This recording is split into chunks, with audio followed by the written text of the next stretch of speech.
choice I've imposed in this experiment is veganism. So in other words, you didn't come in a priori saying, I'm open to any diet. You were like, I want to be vegan and do this as a vegan. Exactly. So it's not that you can't do this without that. I want to get into that because I think, as a doctor, if you don't do veganism right, it can be harmful. Yes. Massive nutrient deficiencies, loss of muscle. I mean, cognitive effects. I mean, fertility effects. So, and you, I'm sitting across from you here, and you're like ripped. I'm like, how do I get muscles like that? And you obviously are doing something right. So, and I'm imagining you're not taking a lot of processed protein powders and weird stuff, because that doesn't seem like that would fit into your every calorie has to count philosophy. Yeah. So take us through your diet, because it's fascinating. Because one of the things that is this sort of paradox of aging is, and we talked a lot about it on the podcast. I've had a lot of nutrition and science experts on, Don Lehman and others. But as we age, we lose muscle, and that becomes one of the fundamental phenomena that cause us to age faster, because you lose muscle, and it's a vicious cycle. You get increased inflammation, higher cortisol, lower growth hormone. Yeah. You can't repair tissues as well. You go lower testosterone. You get worse cholesterol, worse blood sugar. It's just a disaster. Yeah. And plus, you can't function, do the things you want to do. So keeping your muscle is a real key part of healthy aging. And in order to do that, you need adequate amount of protein, the right amino acids, and you need to exercise, which you're obviously doing. Yeah. And if you look at, this phenomenon of mTOR, which is what people kind of often talk about when they suggest being vegan, is that mTOR is this thing that will make you age faster because it prevents autophagy or self-cleanup or recycling, right? Yeah. So if you eat meat, that's going to shut that off. So they're right. Yeah. But it also kind of, you need mTOR to be activated to synthesize muscle. Otherwise, you're going to lose all your muscle. Yeah. So it's kind of like the Goldilocks. Like you need to turn on and off. Exactly. And so for you, how have you kind of thread the needle on a vegan diet and looking as ripped as you do and managing the risks there? Yeah, you're exactly right. Because you have to, if you're doing vegan or any diet, you're optimizing for your speed of aging, your muscle mass, your fat, your cardiovascular capacity, your inflammation, your cholesterol. You can't just optimize for like one thing, muscle and other things are ignored. Right, you have to hit every single one. Right. And so I think what's unique is I've done veganism plus caloric restriction, and I'm still in the 99.5 percentile for muscle and for fat, and top 1.5% of 18-year-olds for cardiovascular capacity, and top 99.8 percentile for total bone mineral density. So if you look at my metrics across the board, across every vector of my health, the diet is hitting perfectly on every single thing. And so a lot of people they just dismiss veganism as incapable of accomplishing these objectives. Yeah. That plus caloric restriction, and you're out of the game. Right. You can't compete. Yeah. But yet I've shown I'm as competitive as sitting on the edge of my seat here, Bryan. What are you doing? Yeah. So give us a recipe. Yeah. I just got my latest MRI results just before I arrived today. I want to see what the new data is. So for breakfast, I eat super veggie, which is broccoli, cauliflower, lentils, ginger, hemp seeds, and garlic. And then the next meal is... You're not kissing anybody after breakfast then. So it's, it's the garlic is not, you cannot sense it. Oh, really? You can't smell it, you can't taste it. Okay. Yeah, it's invisible. And then the next meal I have is... how do I get some of that for my wife? Because she loves garlic and it's not invisible. Yeah. I think, so the way we do it is we cook it, we boil it. And then and you chop it and or blend it. And it just doesn't, the smell's gone. All right. So that's breakfast, and lunch is? And then the next meal of the day is nutty pudding, which is macadamia nuts, walnuts, flaxseed, pomegranate juice, berries, pea protein. So pea protein. Yes. So using some type of like food product that's made in a factory in order to do this. So you need the actual protein. And you know how many grams of protein you're having there? Yes. Every day I'm having 110. Okay. So that's a lot. The lentils are, is it a lot? Yeah. Well, I mean, it's probably not for your weight. What I would say would be what you need to look like you, but clearly it's working, right? So somewhere between half a gram to a gram per pound. Yeah. Yeah. It's funny. Most people's imaginations of protein, they're in the 150. Like most men I know are in the 150, 200, 250 a day. That somehow that that has become the standard of people's expectations. But we even saw when my protein was around 120, I think, my bun was a bit high. That's your kidney ability to kind of process urea, which is in protein, right? Right. So I lowered it to the 109, 110 range, and the bun came back down to 17. And so, yeah, we've tried to very carefully titrate the perfect. And so, yeah, it's, I eat a lot of fat. I have extra virgin olive oil with every meal. So I do 45 mLs a day, 3 tablespoons a day of extra virgin olive oil. So in that pea protein, how many grams of protein was in that? 25, I think. 25, okay. Yeah. And so is that a spiked pea protein? In other words, does it have additional amino acids that increase leucine content? It's just pure I'm sure organic pea protein, right? Yep. And then we do pea and hemp, and then lentils. Yep. For the 110. Okay. And then dinner? I'll have, it'll be some combination of vegetables, berries, or nuts. Okay.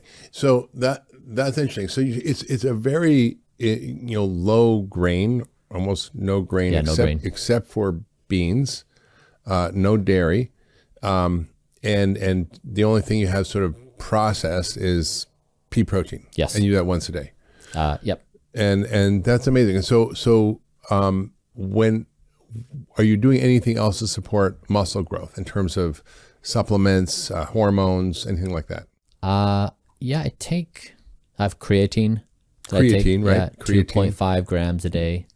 And then I do calcium alpha ketoglutarate just for frailty index, but that's not really for muscle. I don't think anything else for muscle. Testosterone? Yeah, no testosterone. No testosterone. And my levels are around 800. Amazing. Yeah, without it. Great. And yeah, there's nothing else I do for muscle.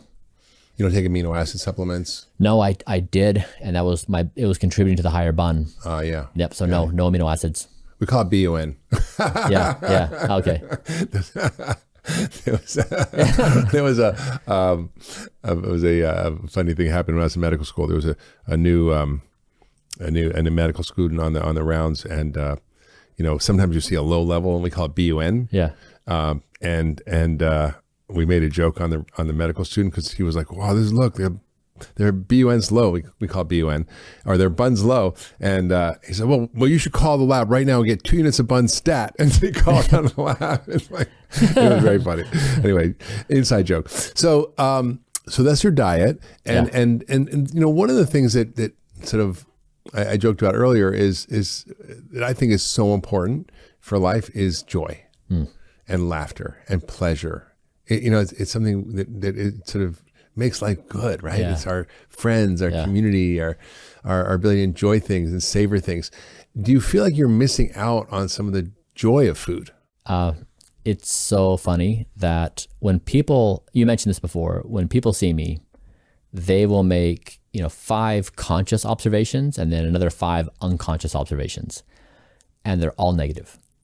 They assume I'm miserable. They assume my food is awful. They assume I'm missing out on life. They assume that I just can't imagine the joy they have eating donuts and pizza. Yeah. So it's all negative. It's such a rare person to pause and say, huh, like we are currently having an insanity contest. Like I'm thinking this person's insane. Is it possible that I'm the one who's insane? And there's probably 998 people who do the accusatory "I'm insane," and 2 who will say, "Huh." Yeah. And so it's remarkable. So yeah, I mean, I'm always put on the stand to be interrogated of, you're so miserable, and I know you're miserable, and I'm going to interrogate you until you tell me how miserable you are. But I would say on food, I've never enjoyed food more in my entire life. And you talk to people, it's not just me, you talk to people who do Blueprint, and they have a contrast where they go out to a restaurant, they can taste the oils, they can taste the junk, the food supply chain is not clean, and it's instantaneous, and then they see how they feel afterwards. Right.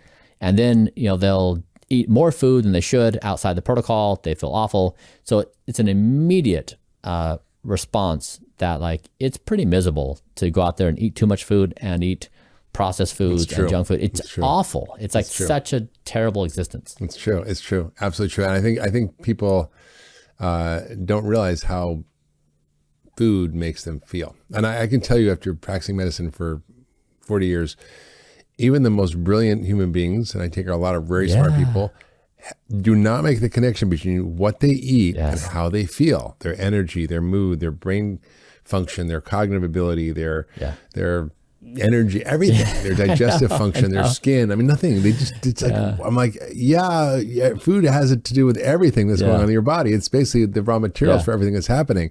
And you know, when you came over to our house the other day, you know, you said something that really struck me. You said, I've never been happier in my life, you know, and that's no small thing to say for many people who struggle with mental health issues. And we know, and I've done podcast after podcast about this, the role of ultra processed food in our mental health. There was just an article in the Wall Street Journal about it. It's hitting the mainstream now. I've talked about this for years, but we know these things inflame our brain, inflames our bodies. It's all connected. So I think it's important. And again, it's like, what's the payoff, right? Do you want to feel like crap just for having a moment of pleasure as sugar passes your mouth, or you know, are you going to make a choice that's going to be the right choice? I got invited by a friend to go talk to a group of high school students, and the conversation turned pretty intimate, where they started sharing the burden they felt of their depression and anxiety and just mental cloudiness.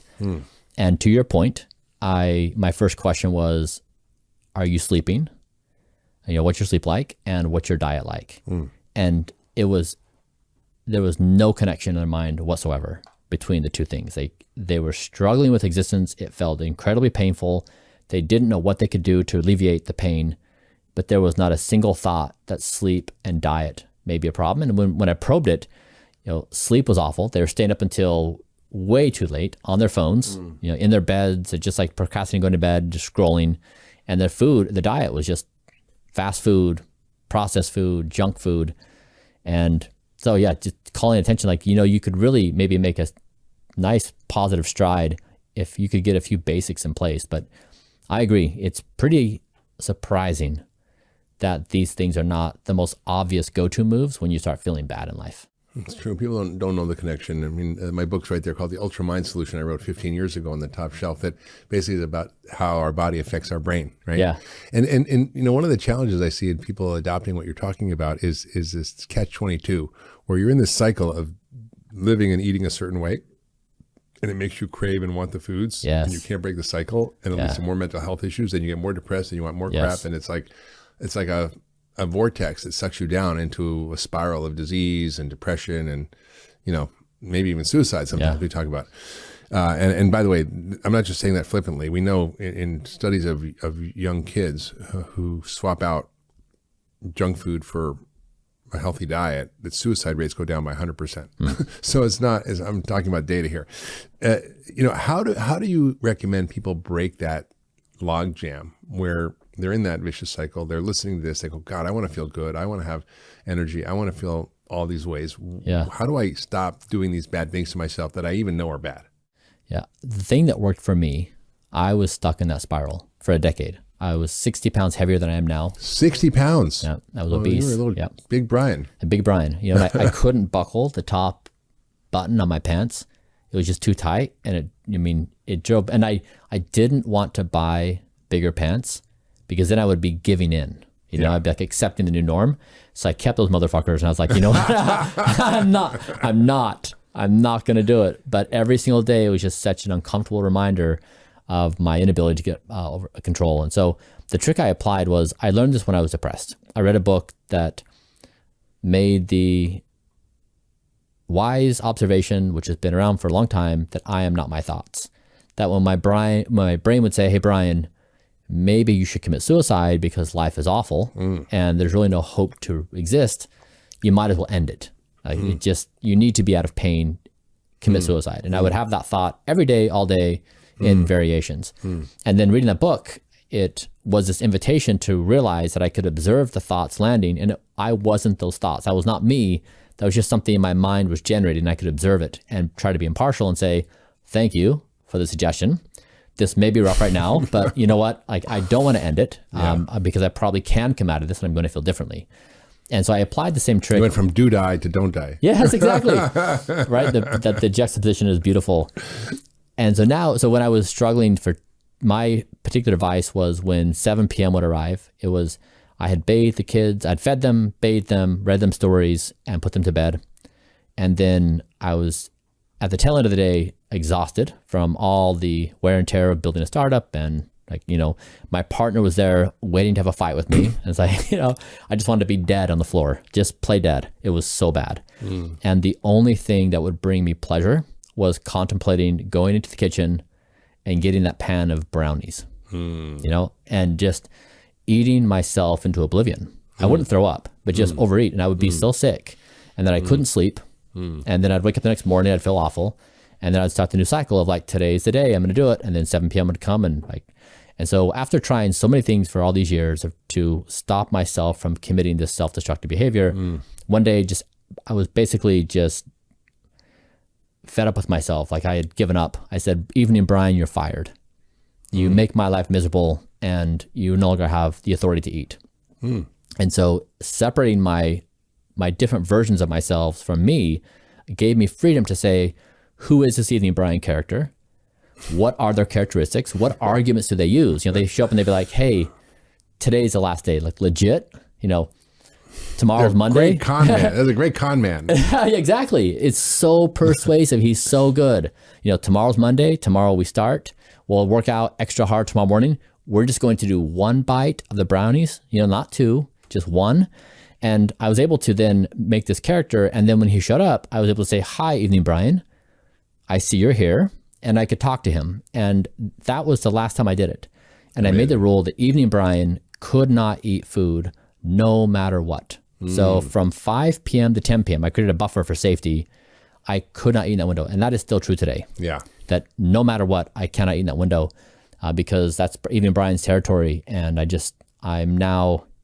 he's a great character to have around, but he's not responsible, and he kind of ruins every other Bryan's life. Yeah. Well, I think you speak to something really important, which is how do we start to learn about our own mind and realize that we're not at the effect of our mind, that we actually need to be the author of our own thinking and have agency and not believe every stupid thought we have. Yes. And realize as a inner idiot that's running the show a lot of the time, that almost all the time, that you can learn about and that you could work with. And there's a lot of practices. I've spent years working on my inner idiot. Sometimes I call my inner asshole. Yeah, yeah. and I've gotten pretty good at it. And now he shows up occasionally, but actually it's like an annoying cousin that you just don't want to have around Thanksgiving. But I just kind of ignore him, and he goes away. Yes. So I think it's a tough thing, but that's a whole deeper conversation about how do we tackle our minds. But at the end of the day, there's some really practical things that you've learned about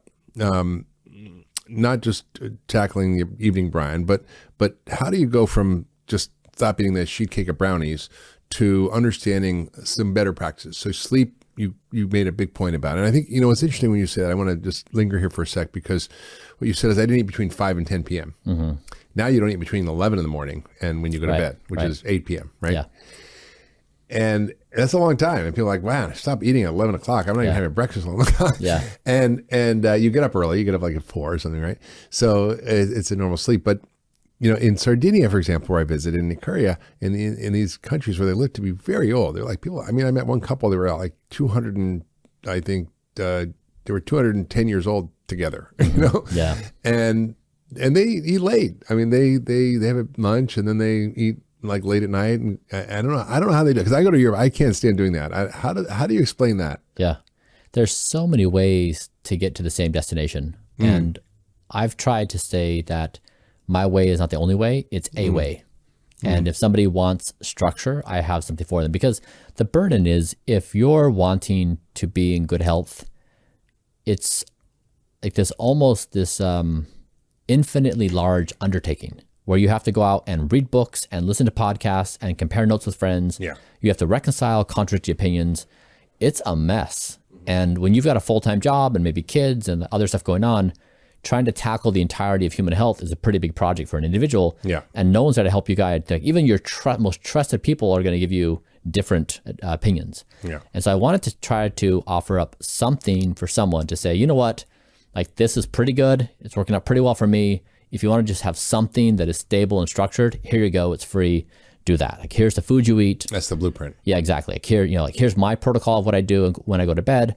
And so it's basically, it's a shortcut to health, and just say, now start here. If you want to change, when you eat, great. If you want to change the time you go to bed, fine. But just something stable, so you're not spending 45 hours a week trying to figure this out and driving yourself insane doing so. And there's an 80-20 on this stuff, right? You're going for that extra 20. Yeah. But the 80-20 is pretty straightforward for most people, And I think sleep, you mentioned is being the pillar, which people think, oh, it's diet or it's exercise. But sleep is the pillar. What is your sleep practice?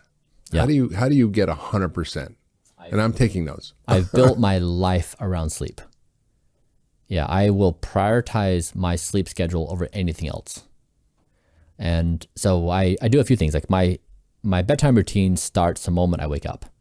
So I do 10,000 lux of light in the eyes right when I wake up to cement my circadian rhythm. I'll eat all my food by 11 a.m. because I did a few hundred experiments of what kind of food I eat and when I finish eating and what my resting heart rate would be and how my sleep scores would be. And so now I just saw my best sleep is when I finish around 11 a.m. or noon with food.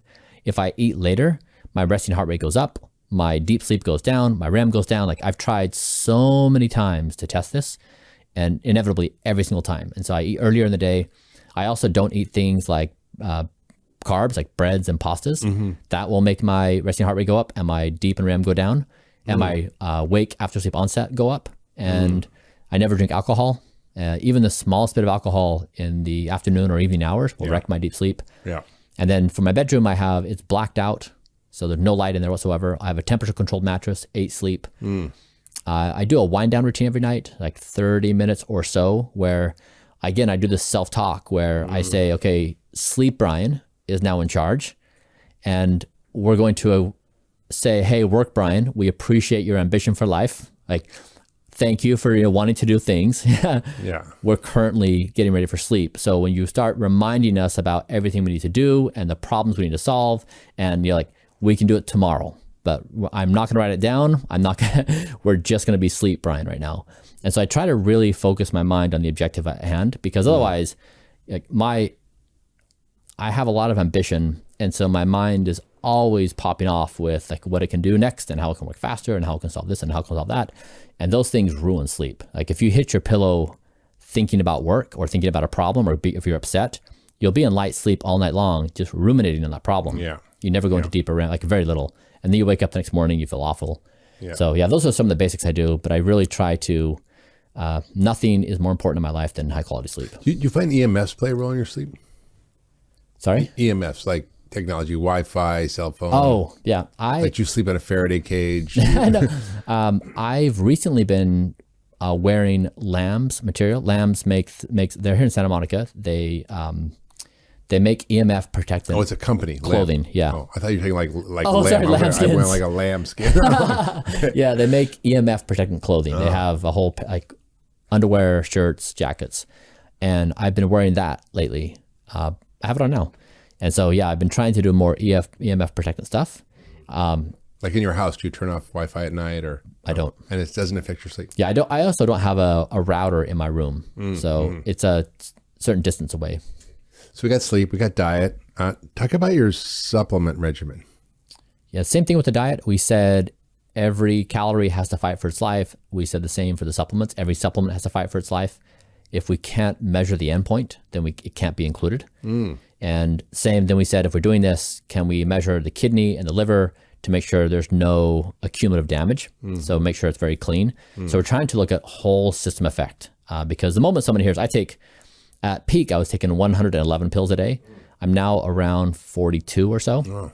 We created for Blueprint, we did ourselves our own pill stack, and we compressed the number of pills I take. And so some of them are basic vitamins and minerals like vitamin D. I take like some of the more interesting ones around aging, fisetin, luteolin, calcium alpha ketoglutarate. So like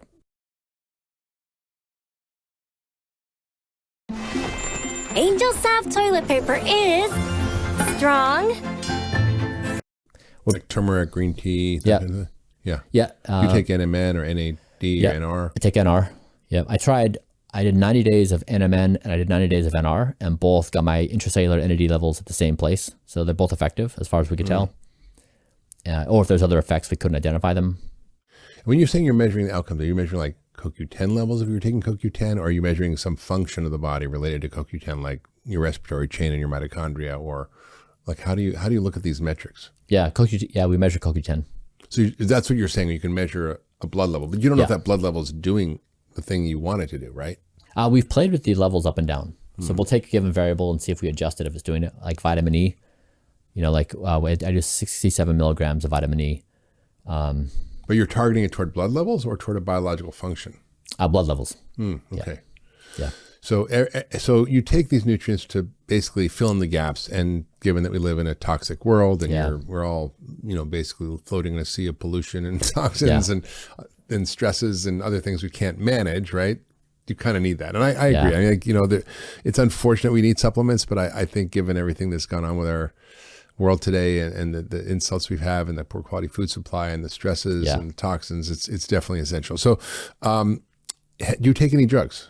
Yeah, I take, this is a funny thing. So I hurt my leg hiking. I was out mountain running and I tripped and fell and I went in for stitches. And so the doctor got me on the table and he said, all right, son, before I stitch you up, are you on any medications? And I thought, oh God, what do I do? So I said, okay, I'll give it a go. I said, yeah, I'm on metformin. He said, the drug they give to diabetics? Yep. Yeah. I said, I'm on a carbose. What's that? And then I said, I'm on rapamycin, the drug they give people with organ transplantations to suppress the immune system. Yes. I'm taking quercetin, the leukemia drug. Yes. And quercetin's a supplement too, right? Quercetin, yeah, but I'm taking dasatinib. Oh, sorry, I meant to say dasatinib. Yeah. And so it was funny. It was such an interesting moment where it was, I had lost myself in the project and I had forgotten how far we had moved away from mainstream medicine. Yeah.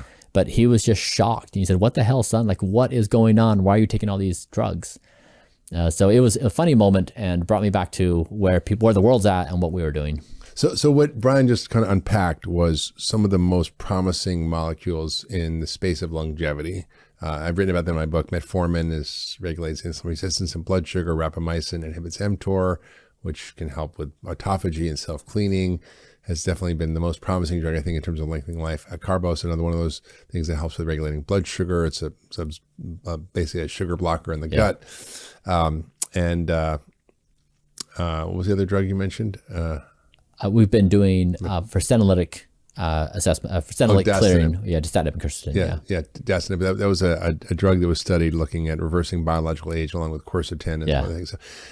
So I mean, I think metformin's an interesting one because I had Nir Barzilai on the podcast, and he's right now conducting the large randomized controlled trial. They'll give us a definitive answer, but there's a lot of contradictory data about it. Some of the observational data show that it was harmful. Some show that it was helpful. Yeah. And one of the concerns I have is that it inhibits mitochondrial ATP production. Yeah. And so the performance after exercise, the response to exercise in terms of muscle building is lower if you're taking, for example, metformin. So I'm not quite sold on that yet. I'm not opposed to it. I just think, I'm sort of holding out for the data. Yeah. But I think we all have a different risk tolerance for things. Now, these are drugs that are relatively inexpensive. I would probably not try them at home without your doctor and consulting with someone and being tracked, but they can be helpful. What dose of rapamycin do you take? 13 milligrams week 1, 6 milligrams week 2, 13, 6. So off and on. Yeah. So you do it once a week, and the data shows that if you do it episodically, it doesn't really suppress immunity, which is good, right? Yeah, and we measured my blood levels. So I did it for 13 milligrams. I measured my blood levels 2 hours post ingestion, 24 hours, 48, 72, and 96. And so we're looking at the Cmax, so where it peaks, and then we look at the half-life decay to see that if I take 13 on day 1, by day 5, it should be gone from my system, or day 6, like nearly gone. Yeah. So we're trying to see that there's no carryover and it's compounding and accumulation in my body. Right. So that dose has been determined by blood draws, not a random number that we were trying to. Fascinating. So what about exercise? Because I mean, like I said before, you really look ripped, and I'm like kind of jealous. And you said also that exercise 6 hours a week is enough. Yeah. So when I look at you, I mean, this guy's in the gym like 3 hours a day, but you're not, right? So tell us about what optimized exercise routine you've had. And do you use like fancy equipment like blood flow restriction or Vasper or, electrical stim exercise gizmos, or you just sort of doing the old fashioned pump and iron and It's really basic. run on the treadmill or run outside? Yeah. So it's a routine of about 30 or so exercises. And I try to flex and stretch every muscle of my body every day. So it's low weight, reasonable rep. Like I'll do 10 or 15 reps per muscle group, but it's really nothing out of the ordinary. I stretch a lot. I do some weights. I do VO2 max training. It's cardio. Yeah. Yeah. But nothing special. You work with a trainer, or you do it on your own, or Do it on my own. an hour a day? Yeah. Ish. How do celebrities like Justin Bieber and The Rock generate hundreds of millions of dollars? It's actually not. Damn, that's pretty good. Yeah. That's pretty good. So again, you don't have to be kind of fanatical about it. And if you do it the right way, you can actually make a difference. Yeah. This is the thing is people, they hear the $2 million headline and they think it's not accessible, but that's for the measurement. That's the expense for the medical research team and for the measurement I do. But Blueprint by itself is $1,000 to $1,500 a month. That includes your groceries.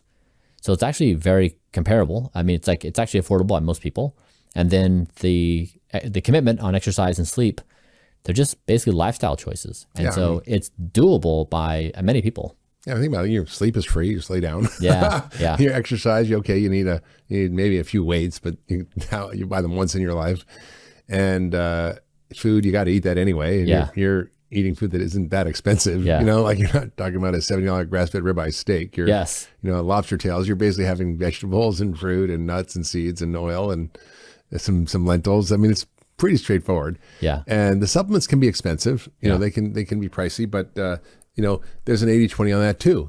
I think not everybody needs to take everything. You can take basic multivitamin, fish oil, vitamin D, and magnesium, and I think that covers it for most people. And then if you want to play around like I do, or if you have specific things you're treating, you need to be more aggressive. But I think the one thing I sort of want to talk about is your life in general, because you say you're so happy now, and yet listening to some podcasts you did and talking about that, I'm like, you stop eating at 11. So for me, one of the most incredible pleasures is gathering with friends and having dinners and meals. Yeah. And I also know that both, I wrote a book years ago called Ultra Metabolism, talking about the sumo wrestler diet, which is how do sumo wrestlers gain weight? They basically eat and they go to sleep, right? So I've written about this, and that you shouldn't eat before bed.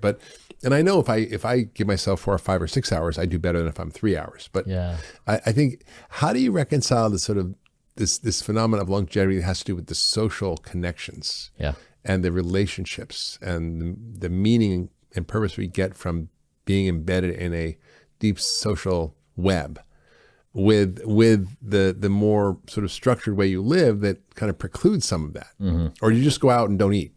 Yeah. I had a dinner party at my house on Monday.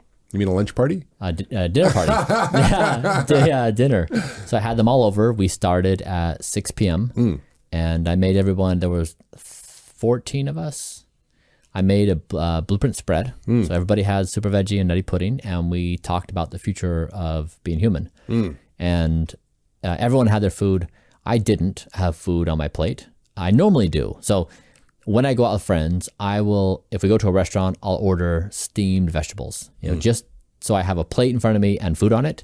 If you don't, then everyone's so upset that I don't have it, then all the attention is directed towards me, and it ruins the vibe of the event. Yeah. So just to fit in, I try to do that. And the You event, don't go to pizza joints because they don't have steamed veggies there.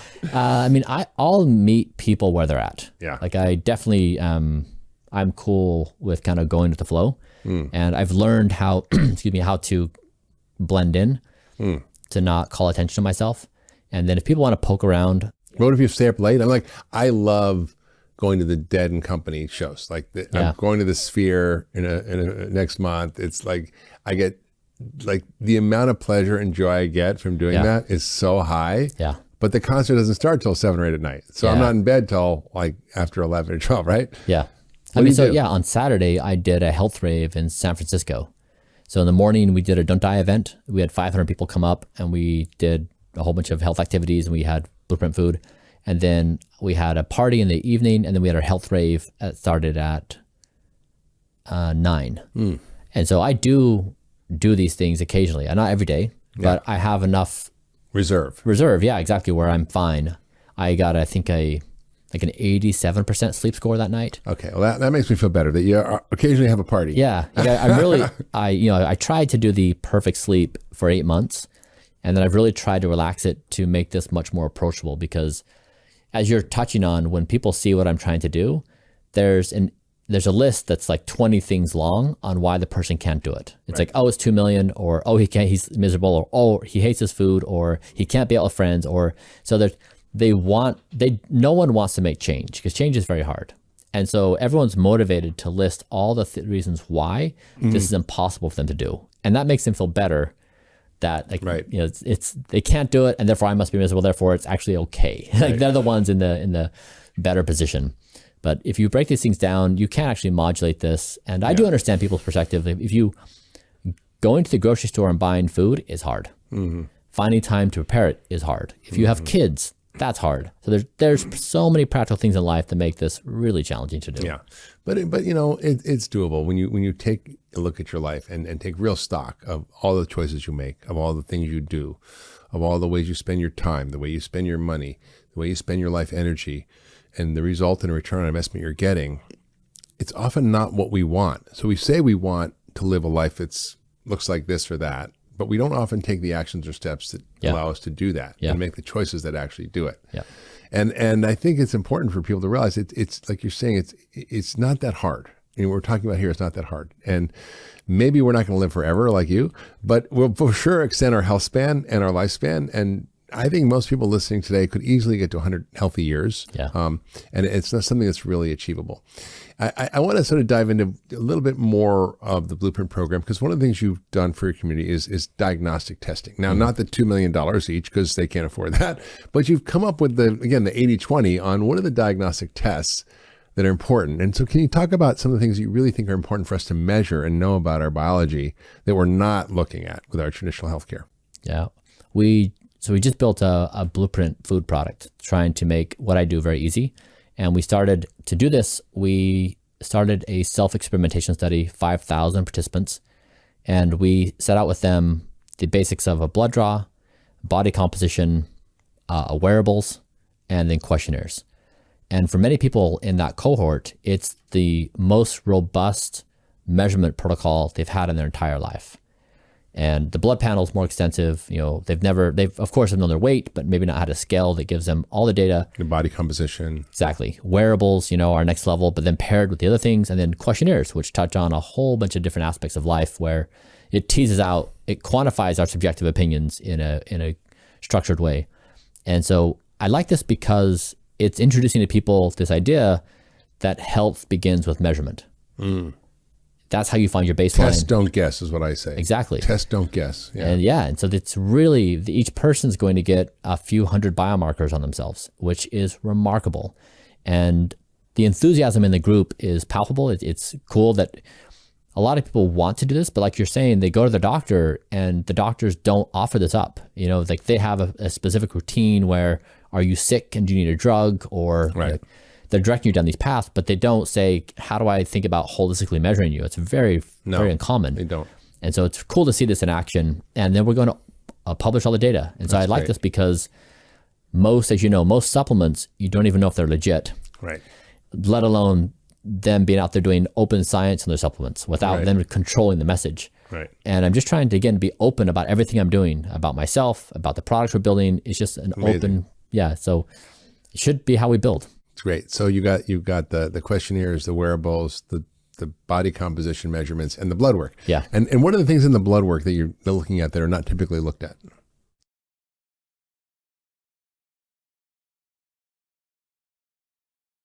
Webster Store. 30 chairs, non-squeak. Webster 15 non-wobble. Webster Store. I think we have, if I remember, 63 markers. that I should pull it up.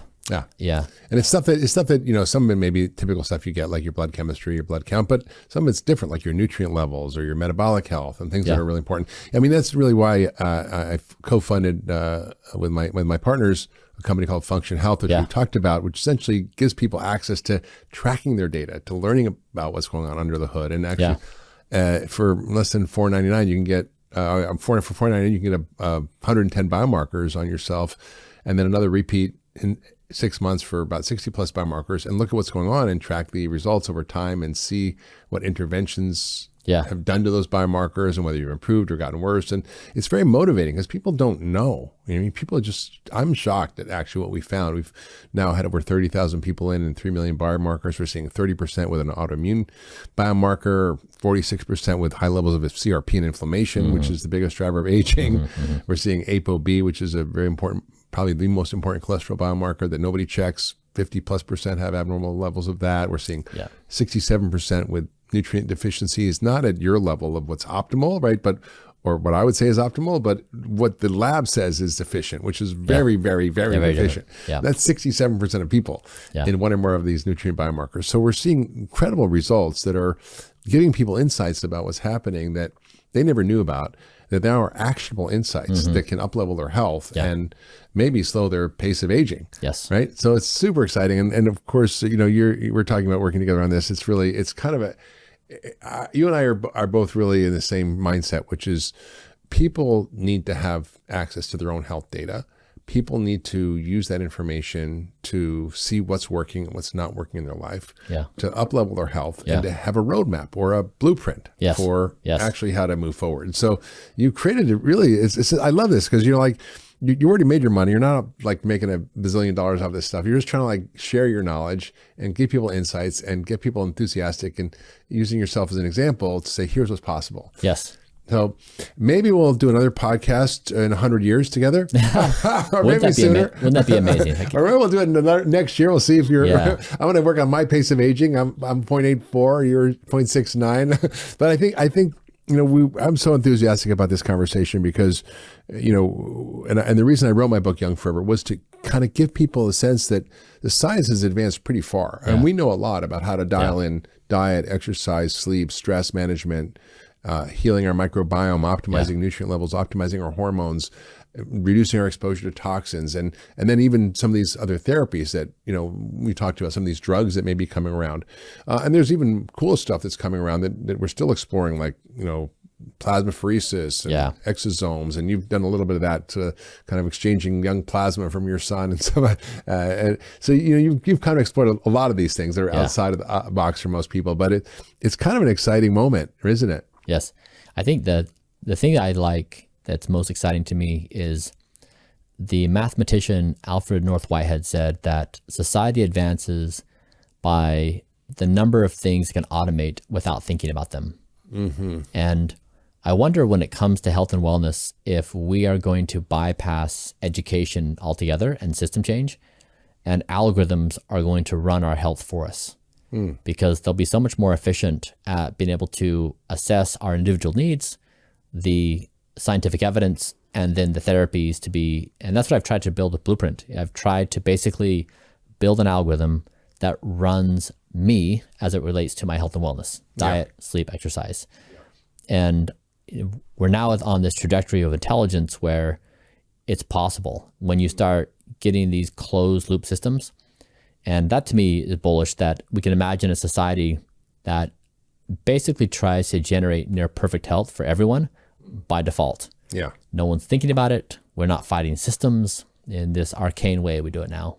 I think it's, how do we make it frictionless to actually do the right thing? And I think, you know, I think we're getting there. I mean, I think, you know, you talk about, you're being, you know, I used to watch a show as a kid called The $6 Million Man, The Bionic Man. You're like the $2 Million Man, but the thing is, you know, that price tag is going to come down, right? So it costs you $2 million, but it cost, I don't know, $1 billion or $3 billion to decode the first human genome. Now you can get it done for a few $100. Like, that's crazy in terms of savings. As we see the technologies accelerate, the cost drops dramatically, even exponentially. And so it's soon becoming affordable for people to access their own biodata in ways that we just never had before. Yes. And then using computational power and insights from the science and from the research and from folks like you, we can actually start to create personalized roadmaps for people to optimize their health in ways they never had before. Yes. The future is exciting. Don't die. Don't die. Okay, so let's talk about that for a minute. I mean, to me, and this is a daily thing for me, right? Because I'm 64. I daily think about that the time ahead of me is likely shorter than the time behind me. And it influences the choices I make, who I spend time with, what I focus on, and what I let into my life or what I discard from my life in a way that is really consequential. Yeah. And in some ways, knowing you're going to die makes every moment so much sweeter. Yeah.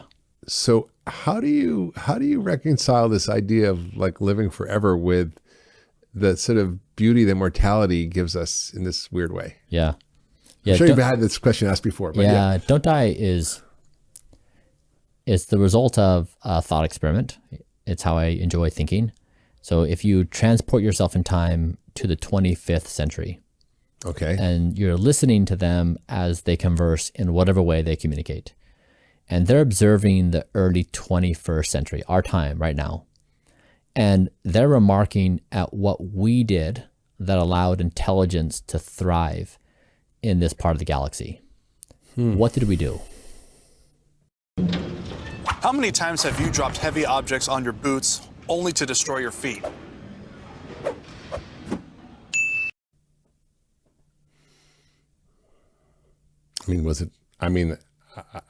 I don't know. I mean, my first thing that comes to mind is artificial intelligence making things better, but there's a downside and dark side to that.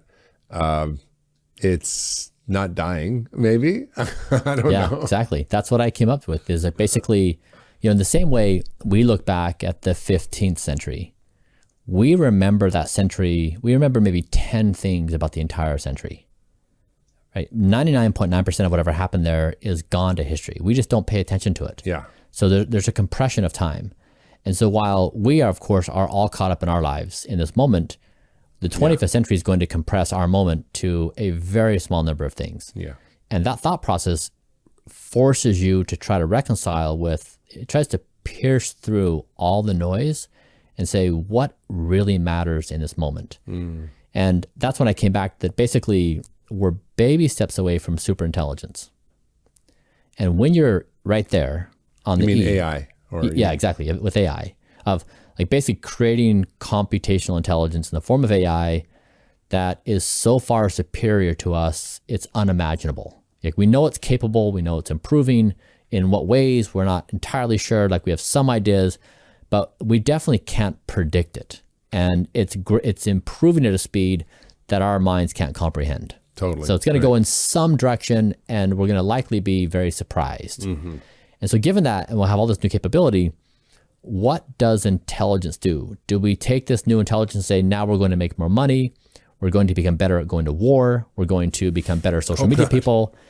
And so what I'm saying is that intelligence... More Instagram followers? Isn't that the game? Exactly. That when you are naive, you basically say, the only thing intelligence cares to do is to continue intelligence, is to continue to exist. And so if we say right now, the most played game on planet Earth by every human on this planet right now is don't die. Every second of every day, don't die is played when we breathe, when we look both ways before we cross the street, when we throw out moldy food.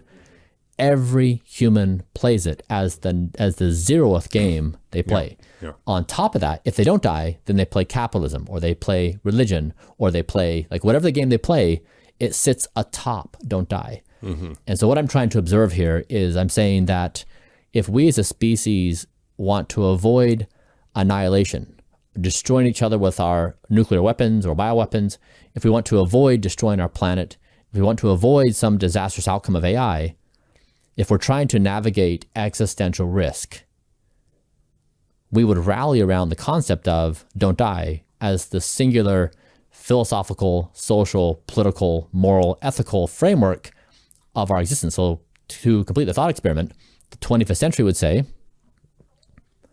Homo sapiens, as primitive as they were in the early 21st century, like they're basically cavemen, Pretty much.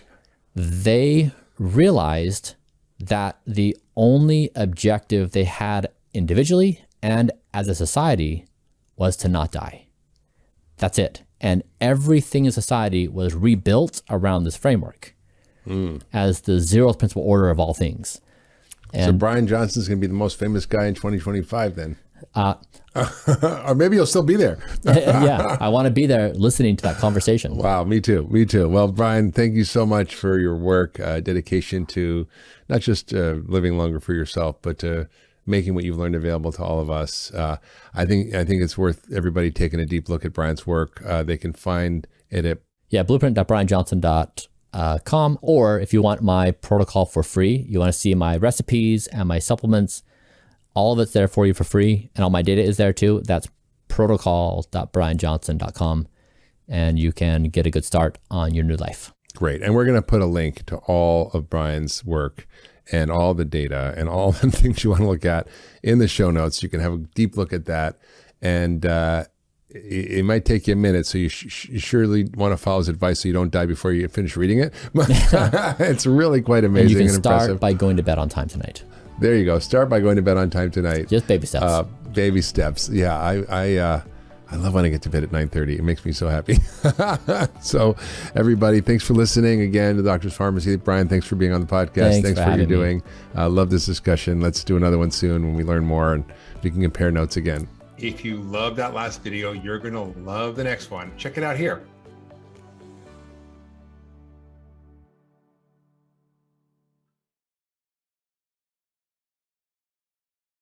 This is how to get in shape fast.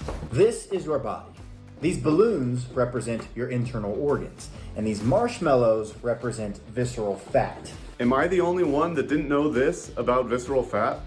Some of it is what you can pinch around the midline. Some of it is a large fat apron. This is all visceral fat and it is highly inflammatory. Literally, this inflammation caused by this inflammatory organ is killing us. Did you know that you wear your health on your face and your body? And it's true, there are powerful biomarkers that you can visibly see, but you might not know what they mean and what they're telling you about your health. I want to talk to you about something that's been making waves on social media lately. You've probably seen this guy all over your feed claiming that cutting carbs isn't necessary for weight loss. No need for long hours on the treadmill either. Now, I know it sounds too good to be true, but let me tell you, there's more to this than meets the eye. I decided to delve into this topic and do some research. Turns out this guy is a celebrity trainer who's gained a massive following for challenging mainstream advice. He claims that what we've been told about weight loss is wrong, completely wrong. And you know what? Makes a lot of sense when you listen to what he has to say. This is what 10 pounds of fat looks like. If you want to drop this or more, you got to take your metabolism from this to this. For anyone out there who doesn't know their metabolic type, stop scrolling for just a second and listen up. Is your body trying to tell you something? The darkness of your outer eye ring, the pinkness of your fingernails, spider veins, veins on your eyelids, your posture, your waist size, your face shape, the list goes on and on. And what impacts these biological markers the most comes down to two words: visceral fat. What is visceral fat? It's been referred to as invisible obesity or radioactive fat because it's the hidden fat, the fat behind your abdomen and the fat that's around your organs and the fat that's toxic to every part of your body, basically erasing your vitality and stealing your strength. And I've been in the fitness industry a long time, and I'm still hearing from people about how they want to get in shape or they want to feel young again, but they don't know what to do. Well, it starts with getting rid of visceral fat, and the number one way to do that is through what you eat and how you move. And everyone knows that food choice can help you lose weight, but it can also radically change how you look and feel and perform. The food that you eat directly impacts what kind of fat your body stores and where it stores it. A little bit of that comes down to genetics, but it's also what you eat. Do you know what can happen if you optimize your diet? 2 days ago, I was the lightest I'd been since I was about 23. Wow. I've never really experienced that with other diets. I've really not. I thought I was getting there with carnivore diet because I was like, oh, I can do this. I eat whatever I want. I just don't need carbohydrates. I gained 12 pounds. But how can you know what to eat? Well, there's a million different diets out there, all sending you mixed signals. I want to show you a way of eating that will help you optimize your results without having to follow some super strict, unbearable diet. And so if you're ready to stop guessing and start knowing, take our quick and easy quiz and discover our science-backed approach to just destroying your visceral fat. And millions of people have already taken this quiz and are seeing incredible results.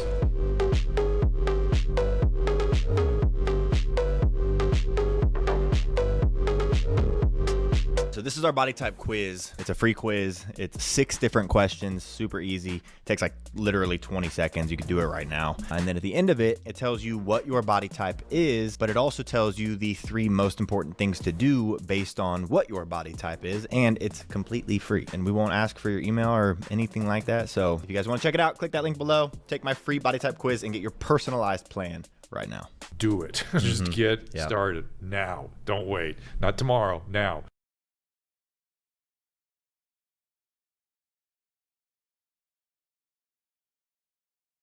You don't know what you're supposed to do, and somehow it all just comes together. And then you don't know why you wouldn't have known it in the first place. By studying geometry, we can think about our first principles, think about our underlying assumptions, and think about how we use reasoning skills and logic skills to put those arguments together.